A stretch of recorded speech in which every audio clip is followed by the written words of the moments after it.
ஒரு நிமிஷம் கேளுங்க. தலைகள் முடி வளர்றப்ப என் கேஸை விட்டுருங்க.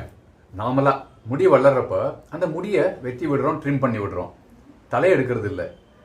நகங்கள் வளர்றப்ப அதிகமாக வளர்ந்த நகத்தை மட்டும் எடுக்கிறோம், விரல்களை ஒன்றும் செய்யறது இல்லை நம்ம. ஆனால் இந்த திருமணம் ஆன உடனே பிரச்சனைன்னு வந்ததுன்னா வெட்டி விட்டுடணும், விவாகரத்து பண்ணிடணும் அப்படின்னு செலிபிரிட்டிலேருந்து நாமளா வரைக்கும் எல்லாரும் இதே தான் யோசிக்கிறாங்க. அந்த சகிப்புத்தன்மைங்கிறது ஏன் இல்லை? இன்னொரு முக்கியமான செய்தி, கல்யாணம் ஆகி கொடுத்ததுன்னு தாய் தந்தையர் தமக்கைகள் அவங்க குடும்ப வாழ்க்கையில் தலையிடாதீங்க.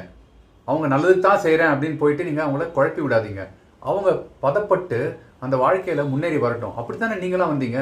அப்போ சின்ன சிறுசுகள் கல்யாணம் வந்தப்புறமா அதே மாதிரி விடுங்க. தலையிட்டிங்கன்னா தான் பிரச்சனைகள் ஜாஸ்தியாகும், விவாகரத்து வரும். எல்லாத்தையும் அனுசரிக்க அவங்களே கற்றுப்பாங்க. தேங்க்யூ, பாய்.